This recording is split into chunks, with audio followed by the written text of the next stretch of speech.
اور میری خواہش بھی وہ نہیں ہے جس کا بیان آج کر رہا ہوں، خواہش کے خلاف، ارادے کے خلاف، مگر زندگی میں ہر کام انسان کی خواہش کے مطابق نہیں ہوتا، یہ بات درست ہے۔ یعنی ضروری نہیں کہ انسان جو خواہش کرے زندگی پر معاملہ اسی کے مطابق، خواہش سے ہٹ کر بھی معاملات ہو۔ انسان ارادہ کچھ کرتا ہے مگر اللہ کا ارادہ کچھ ہو، اس لیے میں جو کچھ عرض کروں گا اسے اللہ کی مشیت پر چھوڑ دیا، جہاں تک مجھ سے ہو سکا میں اس معاملے کی وضاحت کر دوں گا اور ممکنہ حد تک پیدا ہونے والی غلط فہمیوں کا ازالہ بھی کر دوں گا جہاں تک میرے بس میں ہے۔ صحت چونکہ طویل گفتگو کی اجازت نہیں دیتی تو اس مختصر وقت میں پوری بات کو سمیٹنا بھی ہے، اس لیے میں امید کرتا ہوں کہ آپ اس بات کے معنی کو اور اہمیت کو سمجھیں گے کہ جو کچھ میں آپ سے کہوں گا اس بات کا معنی اور مفہوم اور مطلب فقط وہی کچھ ہوگا، اس سے آگے پیچھے اور دائیں بائیں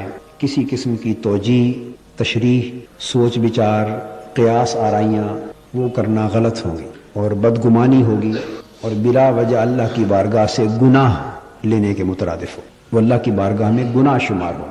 آپ سمجھتے ہیں اللہ کا شکر ہے، ویسے بھی غلط بات کہنا میری عادت، طبیعت اور معمول سے خارج ہے، اس کا احسان ہے، اور پھر اللہ کے گھر میں مسجد میں بات کہنا، پھر جمعۃ المبارک کے یوم عید کو بات کہنا، اور پھر ہزارہا افراد کے اجتماع۔ میں امید کرتا ہوں کہ جو کچھ مرض کروں گا بس اسے اسی طرح تسلیم کر لیا اور اس سے ہٹ کر قیاس آرائی یا کسی اور وجہ یا کسی اور سبب کو اس بات کی طرف منسوب کرنا جائز نہ ہوگا۔ اہل ایمان کو اہل ایمان پر اعتماد ہونا چاہیے، اور اللہ پاک نے فرمایا اور حضور علیہ الصلوۃ والسلام کا بھی ارشاد ہے، ظن المؤمنین خیرا، اہل ایمان کے بارے میں نیک گمان کیا کرو، جو اپنی زبان سے کہہ دیں اسے اعتماد میں اس پر اعتماد کر لیا۔ تو وہ افسوسناک اطلاع جو میں بوجھل دل سے آپ کو دے رہا ہوں، مجھے معلوم ہے کہ وہ سن کر اور اس اطلاع کو جان کر بعضوں کو تعجب ہوگا، بعضوں کو افسوس ہوگا اور بعضوں کو خوشی بھی ہوگی۔ ہر ایک کا معاملہ، ہر ایک کی طبیعت جدا جدا ہے۔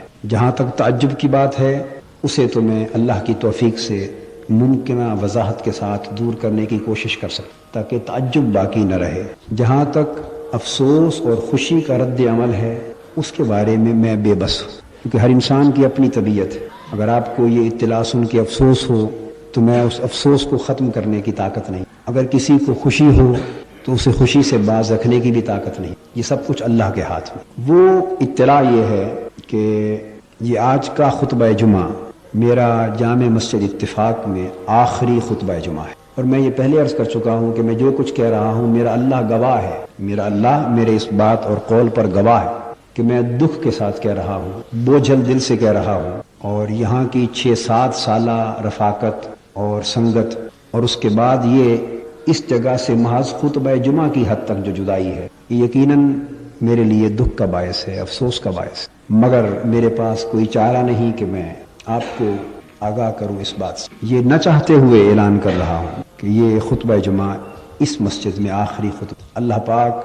حضور علیہ الصلوۃ والسلام کی نبوت اور رسالت اور دین کی برکت سے اس مسجد کو، اس جگہ کو آباد رکھے، قیامت تک آباد رکھے، اس مسجد کو، اس مرکز کو، لوگ آتے رہیں، اللہ کے دین کا فیض پاتے رہیں۔ میں اس کا پس منظر آپ کو بیان کرنا چاہتا ہوں۔ یہ فیصلہ کسی جھگڑے کی بنا پر نہیں ہے، میں نے عرض کیا کہ غلط فہمی دلوں میں پیدا نہ ہو، کسی اختلاف کی بنا پر نہیں ہے، کوئی واقعہ رونما نہیں ہوا، کسی نے یہاں خطبہ جمعہ دینے سے منع نہیں کیا، ہرگز ایسی کوئی ہنگامی بات رونما نہیں ہوئی۔ یہ بھی عرض کر دوں کہ یہ فیصلہ بھی میرا ذاتی اور انفرادی فیصلہ جو میں نے فقط آج ہی کیا ہے، اور اس کی کوئی اطلاع تحریک منہاج القرآن کے رفقا کو نہیں ہے، منہاج القرآن کے بورڈ آف ڈائریکٹرز کو، مجلس عاملہ کو، شورا کو، تحریک کے وابستگان کو، کسی ایک فرد بشر کو بھی، نہ ادارے اور جامعہ کے اندر نہ اس سے باہر کسی کو اس وقت تک کوئی اطلاع نہیں۔ بس یہی پہلی اطلاع ہے جو ہر ایک کو پہنچ رہی ہے۔ آج اس مسئلے پر چونکہ آج ہی فیصلہ کیا تو نہ میری کسی سے ملاقات ہو سکی ہے فجر کے بعد، نہ کسی سے مشورہ ہو سکا ہے، نہ کسی پر کسی ایک دوست سے بھی اس موضوع پر گفتگو ہو سکی، چونکہ ادارے اور تحریک اور تنظیم کے وابستگان میں سے بھی کسی سے، کسی ایک فرد بشر سے بھی مشورہ نہیں کر سکا، اسی لیے میاں صاحب سے بھی اس لمحے سے قبل میں ذکر نہیں کر سکا اس بات، اور نہ ہی ان کی فیملی کے کسی فرد سے اس مسئلے کا اس سے قبل ذکر کر سکا۔ یہ خبر ہر ایک کے لیے یکساں تعجب کا باعث ہے۔ میں اس فیصلے کی ذمہ داری ذاتی طور پہ قبول کرتا ہوں۔ یہ بات اس لیے عرض کر رہا ہوں کہ یہ آج جو فیصلہ بتا رہا ہوں یہ تحریکی فیصلہ نہیں ہے۔ اگر تحریکی فیصلہ ہوتا تو اسے باقاعدہ میٹنگ طلب کرتا، شورا کا اجلاس طلب کرتا، بورڈ آف ڈائریکٹرز کا اجلاس طلب کرتا، اس میں پٹ اپ ہوتا، ڈسکس ہوتا اور بالآخر کسی نتیجے پر پہنچتا۔ گو اس کا تعلق بے شک ان دی لانگ رن تحریک کے ساتھ ہوگا، یہ اس سے جدا نہیں رہ سکتا، مگر فیصلہ اس طرز پہ نہیں ہوا۔ یہ فیصلہ ذاتی ہے، انفرادی ہے۔ غلط ہے یا صحیح یہ بھی میرا اللہ بہتر جانتا ہے، میں اس پر بحث نہیں کروں گا۔ حقیقتاً انسان کا کیا ہوا فیصلہ درست بھی ہو سکتا ہے، غلط بھی ہو سکتا ہے۔ آپ میری بات سمجھ رہے ہیں؟ وہ اللہ بہتر جانتا ہے، میں اس پر کوئی اصرار نہیں کرتا، مگر یہ کہ اس کی ذمہ داری ذاتی طور پہ اور انفرادی طور پہ قبول کریں، یعنی سلسلہ خطبہ جمعہ کے ختم کرنے کی ذمہ داری ذاتی طور پہ۔ یہ چونکہ آخری گفتگو ہے یہاں کی، اس کا مطلب یہ نہیں کہ مسجد میں آنا جانا بند ہو گیا، وہ انشاءاللہ کئی بار حسن اتفاق سے آنا جانا رہے گا جیسے اللہ کو منظور۔ میں اس اہم موقع پر ضروری سمجھتا ہوں کہ 82 یا غالباً 83 میں خطبہ جمعہ کا سلسلہ یہاں شروع کیا تھا میں نے، 82 میں یا 83، آج 89 ہے۔ کم و بیش 6 یا 7 سال سلسلہ خطبہ جمعہ بھی جاری رہا اور محترم میاں محمد شریف صاحب سے اور ان کی فیملی سے تعلقات بھی جاری، اور یہ اعلان اس کا تعلق محض خطبہ جمعہ کے سلسلے کے ختم کرنے سے ہے، ان کے ساتھ تعلقات سے اس اعلان کا کوئی تعلق نہیں، ان کو تعلقات ختم کرنے کا اعلان محض اللہ نہیں کر رہا اور اس کا کوئی واسطہ نہیں ہے اس چیز۔ مگر اس موقع پر میں سمجھتا ہوں کہ یہ 6-7 سال جو گزرے ان کی ایک تاریخ آپ کے سامنے ریکارڈ کی خاطر بیان کر دوں کہ اللہ اور اللہ کا رسول تو حقیقت حال سے آگاہ ہیں بھی، محترم میاں صاحب، ان کی فیملی، میں، میری فیملی اور میرے ادارے کے رفقا اور چیدہ متعلقین منتظمین وہ بھی آگاہ ہیں باہمی معاملات اور تعلقات کی جملہ نوعیت سے اور حقیقت سے، مگر پھر بھی ہزارہا ذہنوں میں غلط فہمیاں اس دوران میں پیدا ہوتی رہیں اور ہو بھی سکتی ہیں۔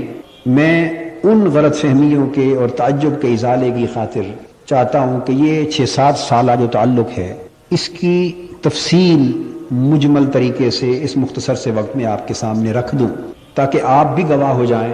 محترم میاں صاحب تشریف فرما ہیں اور میں ان کو اپنی زبان سے اور ان کی اہلیہ محترمہ آپی جی کو اپنی زبان سے یہ کہتا رہا ہوں اس پورے عرصے میں کہ میں آپ دونوں کا احترام اسی طرح کرتا ہوں جس طرح بیٹا اپنے ماں باپ کا کرتا ہے۔ یہ بھی مجھے اسی طرح کہتے رہے کہ ہم آپ کو اپنی سگے نسبی اولاد اور بیٹوں کی طرح بلکہ ان سے بھی بڑھ کر پیار کرتے۔ میں اس بات کا انکاری نہیں ہوں اور میرے اللہ کو منظور ہوا تو آئندہ بھی قلباً اسی طرح سمجھوں گا، چونکہ یہ سلسلہ خطبہ جمعہ کسی جھگڑے یا اختلاف کے نتیجے میں ختم نہیں ہو رہا۔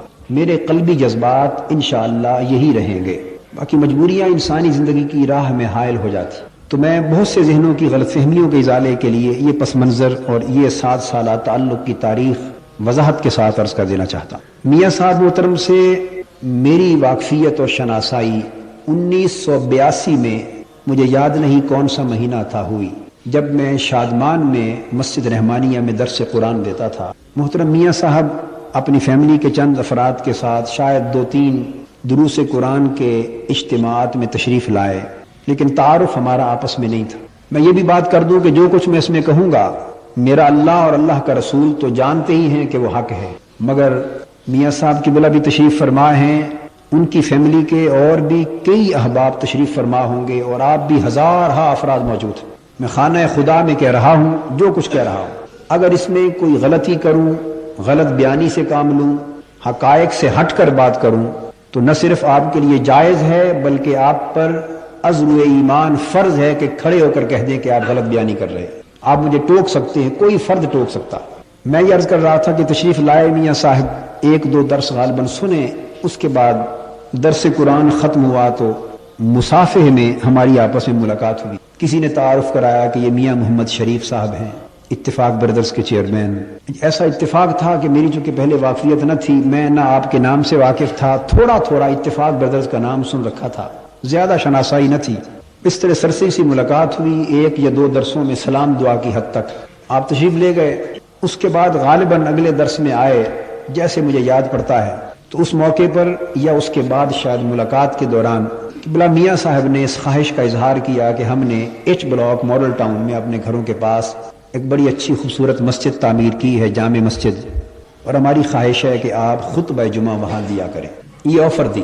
میں اس وقت تک زندگی میں باقاعدہ خطبہ جمعہ اس وقت تک کبھی نہیں دیتا تھا، جمعے کو فری رکھتا تھا اپنی مصروفیات کی وجہ سے، اور جہاں موقع ملا نماز جمعہ ادا کر لی، یا کبھی اتفاق سے خطاب کے لیے چلا گیا کہیں جمعے کے دن۔ یہ ایک باقاعدہ بندھن، ایک ذمہ داری قبول کرنا خطبہ جمعہ دینے کی مستقل طریقے سے، میں طبعاً اس سے گریزاں تھا، پھر ان سے واقفیت بھی نہیں تھی، مزاج سے آگاہی بھی نہیں تھی، تو میں نے ذرا گریز کیا کہ معلوم نہیں یہ تعلق خطبہ جمعہ کے سلسلے میں شروع ہو، کس نتیجے پر پہنچے، کس انجام تک پہنچے، میں نے ذرا گریز کیا۔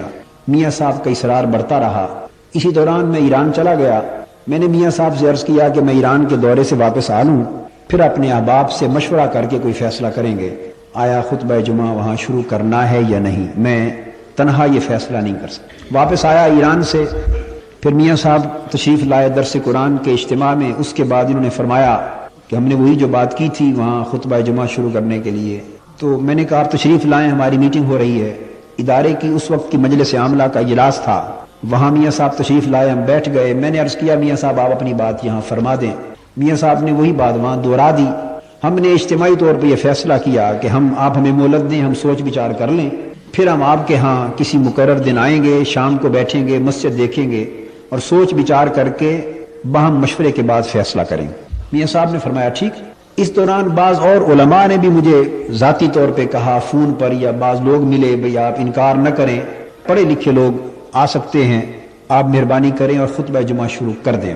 بہرحال میں نے کہا یہ ہم تنظیمی سطح پر فیصلہ کریں گے مشاورت کے بعد۔ مقرر تاریخ کو ہم یہاں آئے، میاں صاحب قبلہ کے ہاں شام کا کھانا ہوا۔ کو 20-25 افراد میرے ادارے کے یا 15-20 کے قریب عاملہ کے ساتھ تھے ادارے کے۔ مسجد دیکھی، نماز پڑھی، وہاں بیٹھے، بات چیت ہوئی۔ ہم نے بالآخر اس شرط پہ یہ فیصلہ کر لیا کہ خطبہ جمعہ یہاں شروع کرنا چاہیے۔ میں نے میاں صاحب سے یہ عرض کیا کہ میاں صاحب خطبہ جمعہ یہاں شروع کرتا ہوں، مگر اس کی ایک شرط ہے، وہ یہ کہ میں نے زندگی کے جس موڑ تک بھی یہاں خطبہ جمعہ شروع رکھا اور جب تک یہ خدمت انجام دیتا رہوں گا، شرط یہ ہے کہ یہ فی سبیل اللہ ہوگی، اس پر میں زندگی بھر اس کے عوض کچھ کسی شکل میں نہیں لوں گا، نہ کوئی تنخواہ ہوگی، نہ مشاہرہ ہوگا، نہ کوئی ہدیہ، نہ نذرانہ، کسی شکل میں بھی یہ فی سبیل اللہ ہوگا۔ جیسے آپ نے مسجد بنائی، اللہ کی راہ میں خرچ کیا، اللہ نے جو دولت مجھے دی میں بھی اللہ کی راہ میں خرچ کرنے والا ہوں، تو یہ فی سبیل اللہ تعلق ہوگا، لینا دینا کچھ نہیں ہوگا۔ اور اگر کسی دن یا کسی وقت میں نے محسوس کیا کہ آپ کسی اور طریقے سے مجھے کمپنسیٹ کرنا چاہتے ہیں، یعنی تنخواہ کی شکل میں کچھ نہیں لے رہا مگر وہ کمی کسی اور شکل میں پوری کرنا چاہتے ہیں، یا تعلقات میں کوئی کمی بیشی اگر کسی دن محسوس کی، تو میں خاموشی سے معذرت لے لوں گا، اس کے بعد سلسلہ نہیں رہے گا۔ تو جب تک چلے گا فی سبیل اللہ چلے گا۔ میاں صاحب خوش ہوئے، انہوں نے فرمایا ٹھیک ہے، ہمیں کوئی اعتراض نہیں ہے، فی سبیل اللہ ہی چلے گا۔ دوسری بات میں نے عرض کی کہ اللہ پاک نے آپ کو بہت کچھ دیا ہے، اللہ پاک نے دین کا کچھ تھوڑا زیادہ فہم مجھ کو بھی دیا ہے، بجائے صرف اس کے کہ خطبہ جمعہ ہی ہوتا رہے، ایسا ہو کہ پھر جمعہ کے بعد ہم اس جگہ کو اس طرح کریں کہ آپ بھی اپنے وسائل لگائیں اس مسجد سے ہی متعلق، میں بھی اپنی محنت فی سبیل اللہ صرف کروں اور خدمت دین کو اور زیادہ وسیع پیمانے پر کیا جائے۔ میاں صاحب نے فرمایا آپ جیسے کہیں گے اسی طرح ہوتا رہے گا انشاءاللہ۔ تاہم یہ بات طے ہو گئی، اس سے اگلے جمعہ سے خطبہ جمعہ شروع ہو گیا۔ بحمداللہ تعالیٰ اس تعلق کے شروع ہوتے ہی میاں صاحب نے اور ان کی اہلیہ محترمہ آپی جی نے، میں انہیں والدہ کہتا ہوں اور والدہ سمجھتا ہوں، اور ان کی فیملی کے دیگر افراد نے ایسی محبت کے ساتھ برتاؤ کیا، ایسے پیار اور حسن سلوک اور شفقت کے ساتھ، اور کہ تھوڑے ہی دنوں میں باہمی تعلقات بڑھتے گئے اور مجھے وہ اپنے گھر ہی کا ایک فرد تصور کرنے لگے۔ ہمیں بھی اس تعلق میں اپنائیت سی پیدا ہوئی، بس اس بات کو قائم رکھتے ہوئے کہ یہ خدمت اور تعلق فی سبیل اللہ قائم رہے گا۔ خاندانی سطح پر تعلقات قریب ہو گئے۔ آپ کو یاد ہوگا کہ تھوڑے ہی دن گزرے تھے کہ مجھے ہارٹ ٹربل ہو گئی۔ جو لوگ اس وقت سے آنے والے ہیں، یہ نومبر 1982 کی بات ہے، دل کی تکلیف ہو گئی، پھر میں میو ہاسپٹل داخل ہو گیا، 2-1 ماہ وہاں داخل رہا، پھر وہ کیس کچھ کلیئر نہیں ہو رہا تھا، ڈاکٹرز کی سمجھ میں بات تھوڑا شک پڑ گیا تھا، تو پھر ریفر کر دیا۔ میاں صاحب کی خواہش تھی کہ آپ ڈاکٹر صاحب سے کہا کہ آپ انہیں ریفر کریں امریکہ تاکہ وہاں جا کے انٹروگیشن ہو اور علاج معالجہ کیا جائے، تو ڈاکٹرز نے امریکہ ریفر کر دیا۔ اس اثناء میں نے میاں صاحب کی محبت کو، شفقت کو، ان کی چاہت کو مزید قریب سے دیکھا۔ مجھے ان کی وہ محبت کے دن آج تک یاد ہیں، اور اس کا حیا ہمیشہ میرے دل میں رہا ہے اور انشاءاللہ مرتے دم تک رہے گا۔ یہ صبح و شام ایک ایک گھنٹہ آ کے میرے سرانے یہ بستر کے قریب یا باہر دروازے کے باہر کھڑے رہتے، دیکھتے رہتے تھے، اسی محبت کا اظہار کرتے جس طرح باپ اولاد کے لیے کرتا ہے۔ میں بھی جانتا تھا کہ اس قدر مصروف زندگی جو ایک منٹ بھی کسی اور کے لیے صرف نہیں کر پاتے، وہ صبح و شام گھنٹہ گھنٹہ آتے ہیں، کھڑے رہتے ہیں۔ اسی طرح نواز صاحب بھی آتے تھے۔ یاد رہے کہ وہ اس وقت وزیر اعلیٰ نہیں تھے، اور مجھے یہ یاد نہیں، معلوم نہیں ہے اس وقت کہ وہ اس وقت پہلی حکومت میں وزیر خزانہ بھی ابھی بنے تھے یا نہیں بنے تھے، یہ مجھے اس وقت یاد نہیں۔ شاید نہیں بنے تھے، ابھی تھوڑے دنوں بعد بنے، یا ممکن ہے بنے ہوئے تھے، مجھے ذہن میں نہیں ہے۔ وہ بھی آتے، شہباز صاحب ان کے چھوٹے بھائی، سارے احباب آتے۔ تو میاں صاحب کی اس محبت سے، شفقت سے میں بڑا متاثر ہوا۔ پھر میں تو بیمار تھا، علیل تھا، بستر پہ تھا۔ جب یہاں علاج پورا نہ ہو سکا اور کچھ مایوسی سی پیدا ہوئی تکلیف کے باعث، انہوں نے امریکہ ریفر کر دیا، تو میں تو بیماری کی وجہ سے معذور تھا، صاحب فراش تھا، بستر پہ تھا۔ میاں صاحب نے فی الفور اپنے منجلے بیٹے شہباز شریف صاحب کو حکماً میرے ساتھ امریکہ روانہ کر دیا، اور نیو یارک گئے۔ 16 دن میں نے وہاں قیام کیا، جن میں پہلے 8 دن وہ میرے ساتھ رہے۔ اس کے بعد وہ میری اجازت اور خوشی سے واپس آ گئے دیگر مصروفیات کے باعث۔ اس سفر میں شہباز شریف صاحب نے جو برتاؤ میرے ساتھ کیا وہ بھی یادگار ہے، مجھے ہمیشہ اس کا بھی احساس اور پاس اور حیا رہا ہے، رہے گا انشاءاللہ۔ یعنی اور وہ میں سمجھتا ہوں میاں صاحب کی ہدایت ہی تھی یقیناً۔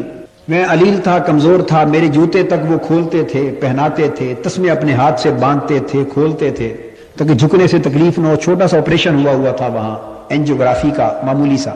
بہرحال دن رات ہر ممکن خدمت کرتے۔ میں جب بھی منع کرتا وہ کہتے کہ ہمیں تو میاں صاحب کا حکم ہے، ہم تو اسی طرح کا ادب احترام کرتے ہیں آپ کا جس طرح اپنے والد صاحب کا کرتے ہیں، تو آپ ہمیں نہ روکیں، ہمارے لیے سعادت ہے۔ بہرحال اللہ ان کو اجر عطا کرے۔ یعنی یہ چیزیں تعلقات میں ایک دوسرے کو ہمیں قریب کرتی گئیں۔ میں یہ ساری داستان اس لیے سنا رہا ہوں کہ تاکہ کوئی غلط فہمیاں کسی نادان کے ذہن میں حقائق نہ جاننے کے باعث ہوں بھی تو وہ ہمیشہ ہمیشہ کے لیے دور ہو جائے کہ یہ تعلق کیسا تھا، کیسا رہا یا کیا ہے۔ اسی طرح پھر بحمد اللہ تعالی واپس آ گئے، یہ معاملہ چلتا رہا۔ بعد ازاں میں آپ کو بتا رہا ہوں کہ ان کا حسن سلوک اور محبت کس طرح کی رہی۔ پھر آپ کو معلوم ہے ہم لوگ اکٹھے، کئی احباب جانتے ہیں، اختر رسول صاحب بھی اس میں شریک تھے، عمرے پر گئے، نواز شریف صاحب بھی تھے۔ یعنی میاں صاحب کی اپنی اولاد کو میں سمجھتا ہوں یہ ہدایت تھی جس کے پیش نظر وہ اس طرح کا سلوک عزت کا، عقیدت کا، محبت کا کرتے تھے۔ اور مجھے چونکہ کمزوری تھی، علالت تھی، اس ہارٹ ٹربل کے بعد، صحت یابی کے باوجود بھی، سو آپ نے سن رکھا ہے وہ غار ہرا پہ چڑھنے کا وقت آیا تو وہ پہاڑ پہ میں چڑھ نہیں سکتا تھا۔ نواز شریف صاحب نے، اللہ ان کو اجر دے، اور اختر رسول صاحب نے، اللہ ان کو اجر دے، اپنے کندھوں پہ اٹھا کے مجھے 2-2.5 میل کا سفر غار ہرا تک پہاڑ پہ چڑھ کے کیا۔ اکثر نواز صاحب کندھوں پر اٹھاتے تھے، اختر رسول صاحب سہارا دیتے تھے۔ میں کہتا تھا بھی آپ خدا کے لیے ایسا نہ کریں، روکتا تھا کہ میں یہیں بیٹھ جاتا ہوں۔ وہ کہتے تھے کہ ہمیں تو سمجھ آ جائی ہے کہ اللہ نے ایتھلیٹ بنایا ہی آپ کے لیے تھا۔ یعنی یہ ان کی محبت تھی۔ یعنی اس طرح ان کا سلوک، محبت، عزت، عقیدت، تعلق میرے ساتھ رہا۔ میں نادان اور بچہ نہیں ہوں، میں سمجھتا ہوں کہ اس طرح کا سلوک اور تعلق کسی کے ساتھ عام طور پہ روا نہیں رکھا جاتا۔ اور بھی بہت سے علماء اور ان کے تعلقات رہے ہوں گے، آج بھی ہیں، آئندہ بھی ہوں گے۔ بہت سے مشائخ اور پیران کرام سے ان کا اور ان کا ان سے تعلق رہا ہوگا، ہے اور رہے گا، مگر میں سمجھتا ہوں اور دیکھتا ہوں کہ یہ چیزیں شاید کسی اور سے زندگی میں ان کی اس طرح کی نہ ہوئی ہوں۔ میں جب واپس آیا، آپ کو یاد ہے کہ آتے ہی پہلے جمعے میں نے 100,000 دعائیں دی تھیں کہ مجھے یہ اٹھا کے کندھوں پر غار ہرا پہ لے گئے، اللہ پاک ان کو اس کا اجر عطا فرمائے۔ اب میں بتانا یہ چاہتا ہوں، یہ جو میں نے چند واقعات کوٹ کیے ہیں، بتانا یہ چاہتا ہوں کہ یہ وہ سارے حقائق تھے، ان کی محبتیں، میاں صاحب کی، ان کی بیگم صاحبہ کی، آپی جی کی شفقتیں۔ میں ان کو بیگم صاحبہ کہتے ہوئے بھی شرماتا ہوں، سچ بات ہے کہ میں ان کو حقیقی ماں کی طرح دیکھتا ہوں۔ یہ آپ کو سمجھانے کے لیے لفظ بول رہا ہوں، یا ان کی اہلیہ محترمہ کا لفظ بھی آپ کو سمجھانے کے لیے کہہ رہا ہوں، ورنہ میری طبیعت مجھے اجازت نہیں دیتی کہ میں اس طرح ہمارا تعلق 7 سال میں آپس میں رہا۔ تو یہ سارا تعلق اتنا قریبی، محض لوجہ اللہ، جس میں کوئی، یہ بات توجہ سے سن لیں اور برملا سن لیں، اس میں کوئی مالی لالچ اور مالی مفاد نہ مجھے ان سے تھا اور نہ ان کو کسی قسم کا کوئی سیاسی لالچ اور سیاسی مفاد مجھ سے تھا۔ یہ تعلق ہمارا آپس میں ہر قسم کے حرص، لالچ اور مفاد پرستی سے بالا تر چلتا رہا۔ نہ انہوں نے اس خطبہ جمعہ کے عوض مجھ سے کچھ طلب کیا مزید، چونکہ پھر یہ آگے سیاسی دور آ گیا، انتخابات ہونے لگے، پھر وزیر اعلیٰ ہوئے پچھلے دور میں، پھر بعد میں اس دور میں ہوئے، اس کے بعد پھر بڑی تبدیلیاں آئیں سیاسی اعتبار سے، اللہ نے ان کو بڑا عروج دیا، مگر اس پورے دور میں اس تعلق کی بنا پر نہ انہوں نے مجھ سے کوئی سیاسی مفاد کی طلب رکھی اور نہ اپنی زبان سے آج کے دن تک ایسا کوئی مطالبہ مجھ سے کیا۔ میں آپ کو سچ بتانا چاہتا ہوں تاکہ کسی کو کوئی غلط فہمی نہ ان کی نسبت رہے نہ میری نسبت رہے، اور نہ بحمد اللہ تعالی مجھے یا میرے ادارہ منہاج القرآن کو ان سے کوئی مالی مفاد اور لالچ اور حرص تھا، نہ کوئی لینے کی کوشش کی۔ دل ان کا بھی اس تعلق کے بعد سیاسی حرص سے بے نیاز رہا، ہمارا بھی مالی مفاد سے بے نیاز رہا۔ لوجہ اللہ، اللہ کی رضا کے لیے محض اس مسجد کی ایک نسبت سے، خطبہ جمعہ کی نسبت سے تعلق قائم رہا۔ اب بتانا یہ چاہتا ہوں کہ اس دور میں تحریک منہاج القرآن کو بھی عروج ملا، ان کو بھی سیاسی عروج ملا، مگر میں اللہ کے گھر میں بیٹھ کر برملا اعلان کر رہا ہوں کہ تحریک منہاج القرآن کے عروج میں نہ محترم میاں محمد شریف صاحب کا، نواز شریف صاحب کا اور ان کی پوری فیملی کا، نہ تحریک منہاج القرآن کے عروج میں ایک رتی برابر ان کا کوئی دخل نہیں ہے، اور ان کو جو سیاسی عروج ملا اس میں رتی برابر نہ کوئی میرا دخل۔ میں نے آج کے دن تک نہ ان کے کسی سیاسی جلسے میں ایک تقریر کی، 7 سال میں ان کے پورے سیاسی ٹینیور میں ان کے کسی ایک سیاسی جلسے میں بھی کوئی تقریر نہیں کی، ان کے لیے کبھی ووٹ نہیں مانگے، ان کی سیاسی کمپین میں کبھی ایک منٹ کے لیے نہیں چلا۔ اگر بعض مفاد پرست عناصر، حسد کرنے والے لوگ غلط فہمیاں پھیلاتے رہے تو وہ غلط فہمیاں ان کے منہ پر گئی، اور لعنت اللہ علی الکاذبین، جھوٹ بولنے والے پر اللہ کی لعنت ہوتی۔ نہ انہوں نے مجھ سے کبھی مطالبہ کیا کہ دیکھیے جی فلاں مولانا صاحب بھی تعاون کر رہے ہیں، فلاں جامعہ والے بھی تعاون کر رہے ہیں، فلاں دارالعلوم والے بھی تعاون کر رہے ہیں، فلاں علماء بھی ہمارے ساتھ تعاون کر رہے ہیں، تو آپ بھی کریں، ہمارا تو تعلق سب سے بڑھ کر ہے۔ نہیں، نہ انہوں نے مجھ سے کوئی مطالبہ کیا، نہ میں نے ایسا کوئی معاملہ ان کے ساتھ کیا۔ یہی پوزیشن ہماری ان سے رہی، نہ ہم نے ان سے کوئی کبھی کسی پیسے ٹکے کا مطالبہ کیا، نہ ذات کے لیے نہ ادارہ منہاج القرآن کے لیے، اور نہ ان کی طرف سے کوئی ایسا معاملہ ہمارے ساتھ رہا۔ بے نیاز ہو کر معاملہ چلتا رہا، مگر یہاں یہ نکتہ سمجھانا چاہتا ہوں، اس کے باوجود جو وقت گزرتا گیا، ان کے اور میرے تعلق کی وجہ سے ہمیں بھی تانے ملے، 1000 تانے ملے، اور گزشتہ ممکن ہے 4-5 سال سے وہ تانے سنتا رہا ہوں، مگر اللہ نے دل اور حوصلہ وہ دیا ہے کہ وہ تانے رتی برابر بھی اس فیصلے کے لیے اثر انداز نہیں ہو سکے، اور یہ فیصلہ ان تانوں کے نتیجے میں بھی نہیں ہے۔ کروڑ تانے بھی ہو جائیں تو وہ ایسے فیصلے پر نہیں پہنچا سکتے، مگر تانے سنتے رہے۔ کیا تانے ملے؟ جو لوگ قریبی نہ تھے، حقیقت سے واقف نہ تھے، تعلقات کی نوعیت سے آگاہ نہ تھے، یا ان کی نگاہوں میں ان کا اپنا کردار تھا کہ وہ جب بھی امراء سے، اہل ثروت سے، مالدار لوگوں سے تعلق رکھتے ہیں تو مال کمانے کے لیے رکھتے ہیں، جھولیاں اور جیبیں بھرنے کے لیے رکھتے ہیں، اپنے مالی مفاد کے لیے رکھتے ہیں، اپنے اداروں کی مالی معاونت کے لیے رکھتے ہیں۔ جو جماعتیں، ادارے اس قسم کی سوچ اور عمل رکھنے والی ہیں، وہ یہی سمجھتے رہے کہ یہ قادری صاحب کا ادارہ منہاج القرآن، ان کی تحریک کو جو کچھ مل رہا ہے، سیکریٹریٹ تعمیر ہو رہا ہے، لاکھوں کروڑوں روپے لگ رہے ہیں، قادری صاحب دنیا بھر کے دورے کر رہے ہیں، قادری صاحب کا مکان بن رہا ہے، یہ ہو رہا ہے، فلاں ہو رہا ہے، وہ بدتینت لوگ یہی کہتے رہے، تانے دیتے رہے کہ شاید سب کچھ اتفاق برادرز کے گھر سے آ رہا ہے، جبکہ میں نے آپ کو کہہ دیا اللہ کے گھر میں میاں صاحب موجود ہیں، پوری فیملی موجود ہے۔ میں ہر چیز چھپاؤں گا نہیں، سب کچھ کھول کے آپ کے سامنے رکھ دوں گا، اگلی باتیں بھی۔ ایک ٹیڈی پیسہ اور 1 روپے کی بھی معاونت اور صدقہ یا عطیہ یا ڈونیشن 7 سال کے پورے عرصے میں اس فیملی سے ادارہ نے حج القرآن کے لیے نہیں لیا، 1 روپے تک کبھی عطیہ نہیں لیا آج کے دن تک، نہ کیش میں کوئی صورت لی، نہ کائنج میں لی، نہ سیمنٹ لیا، نہ گرڈر لیا، نہ سریا لیا، کوئی چیز بطور عطیہ ڈونیشن کے نہیں لی۔ گرڈر سریا اگر لیا تعمیر کے دوران تو قیمتاً نقد پیسے دے کر خریدا، مگر تانے سنتے رہے، سب سنتے رہے کہ یہ سب کچھ میاں صاحب اور نواز شریف صاحب اور اتفاق برادرز کی طرف سے پیسے آ رہے ہیں۔ وہ لوگ جو 500 روپے یا 1000 روپے کی خاطر اہل ثروت کے ہاں 100 بار جا کے طواف کرتے ہیں، انہوں نے یہ سمجھ رکھا تھا کہ شاید دنیا میں جس کو بھی جو ملتا ہے اسی طریقے سے ملتا ہے، شاید اللہ کا خزانہ خالی ہو چکا ہے۔ معاذ اللہ، استغفر اللہ العظیم۔ ہمیں اللہ نے اپنے خزانے سے دیا، ان کو بھی جو کچھ دیا اللہ نے اپنے خزانے سے دیا، نہ ان کے معاملے میں میں دخیل، نہ میرے معاملے میں یہ دخیل۔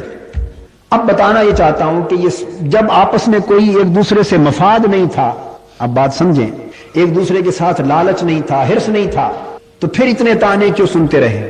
یہ سوال پیدا ہو سکتا۔ اسی طرح ممکن ہے، بلکہ مجھے علم ہے، یہ بھی ہماری وجہ سے تانے سنتے رہے ہوں گے۔ ہم نے تو وہ تانے سنے نا، انہوں نے ممکن ہے یہ تانے سنے ہوں گے کہ آپ کا اور قادری صاحب کا اتنا قریبی تعلق ہے، اور دیکھیے ایک الیکشن گزرا، دوسرا الیکشن آیا، کوئی ایک بیان بھی سیاسی طور پہ انہوں نے آپ کی تائید میں نہیں دیا، آپ کے لیے سٹیج پر تقریر نہیں کی، آپ کے لیے سیاسی معاونت نہیں کی، آپ کے جلسوں میں نہیں آئے۔ چلو کچھ تو کچھ آپ سے سیاسی معاونت کرتے تو یہ کیا تعلق ہوا، اتنا بھی انہوں نے آپ کا خیال نہیں رکھا۔ ممکن ہے اس نوعیت کے تانے ان کو بھی ملے ہوں، انہوں نے بھی حوصلے سے برداشت کیے، یہ بھی جواب دیتے ہوں گے، ان کو صفائی دیتے ہوں گے کہ ہمارا تعلق اس نوعیت کا نہیں ہے۔ ہم بھی جواب دیتے رہے، صفائی دیتے رہے کہ ہمارا تعلق اس نوعیت کا نہ مالی تعلق ہے نہ سیاسی تعلق۔ تو یہ سارے تانے کیوں برداشت کیے؟ دوستو، میں آج اللہ کے گھر میں آپ کو بتا رہا ہوں، یہ سارے تانے 5 سال سنے، 6 سال سنے، صرف اور صرف مورل obligation کے پیش نظر، اس اخلاقی ذمہ داری